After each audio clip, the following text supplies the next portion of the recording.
Hey there, fellow readers. Today I am talking about Volume 5 in Reki Kawahara's light novel series, Sword Art Online. Now, this is part 1 of the Phantom Bullet storyline, sometimes just referred to as GGO or Gun Gale Online, because in this volume, Kirito is approached by the Japanese government, a specific official in the government, who says that they have a bit of a problem, and that's that in this new game called Gun Gale Online, a character has reportedly killed a person in the game, and that has resulted in the death of the person in real life. Now they're at a loss to explain this, and so they want Kirito to go into Gun Gale Online to do some investigation and to see if he can find out exactly how this has happened.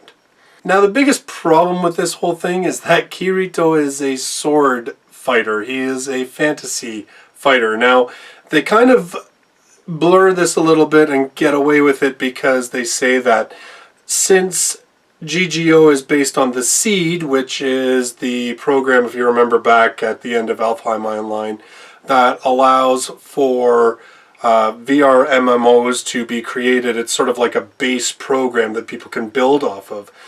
Because it's from the Seed, he's able to port his character from Alfheim Online over into Gun Gale and keep all of his really high stats and everything else. And they try to explain that the reason the government's actually considering doing something crazy like putting a kid into this situation is because Death Gun is really only being brought out and he's only being attracted to these top line characters and top level players. And so because there's no one obviously in the government with an amazing character, they figure that Kirito's stats from Alfheim should give him the boost he needs to sort of be on Death Gun's radar.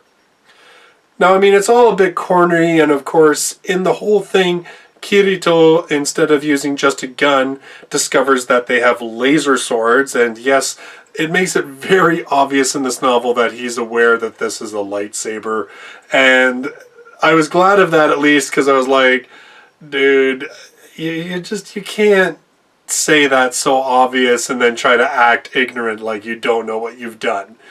And so he actually does come right out and he's like, yeah, dude, it's a lightsaber. So, I mean, really, the whole setup is a little bit silly. It's not great, and it has so many holes in it that you're like, I have a hard time buying into this.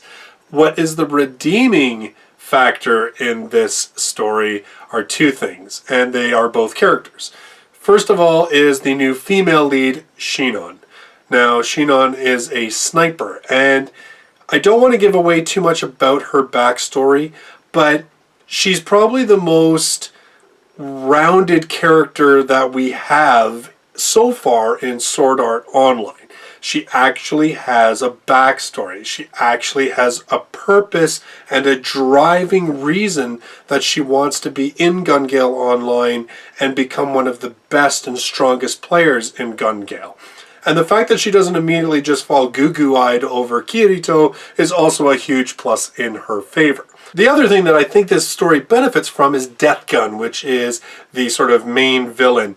And the main reason that I think that is because this type of story, I think, really benefits from having that sort of boogeyman type villain. So as opposed to, say, Sword Art in the original storyline where it was like the game itself was the villain, and then when we had Alfheim Online and it was basically just this power-hungry, horny, creepy, middle-aged guy that was the villain, Death Gun is a lot creepier and a lot sort of nastier, and he moves and sort of weaves into the story like a ghost and has a pretty surprising yet interesting and plausible connection to Sword Art Online, to the original game.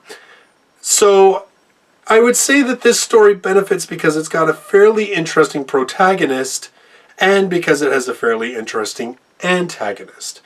And also because Gun Gale Online, I would say as well, is a very different flavor of game. And it's not anything like Alfheim Online. It's not anything like Sword Art Online. It's very different. It's very gritty and dirty. And the players also play for money, which sort of gives the players a different mindset. And I like the world that they've created for Gun Gale Online. As I said, it's Kirito himself that I think really just doesn't fit. But of course he has to because he's the main character.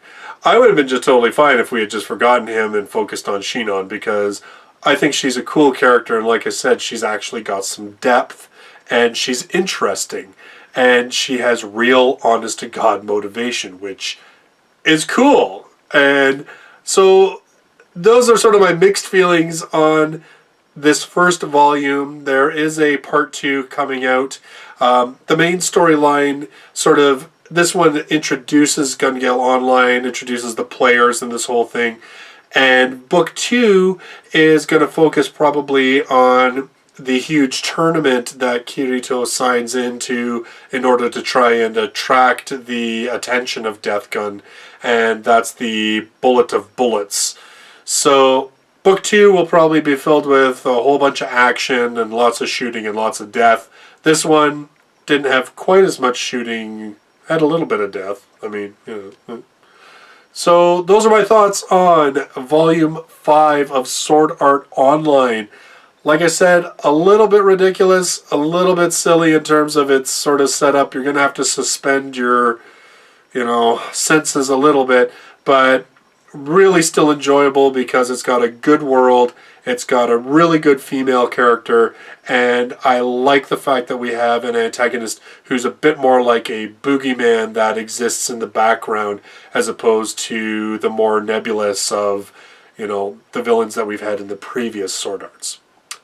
So I hope you liked the video. If you did, hit that like button, hit subscribe so you can see all of my future reviews, including future reviews of Sword Art Online. Thanks very much for watching. I hope to see you in my next video. Until then, bye-bye for now.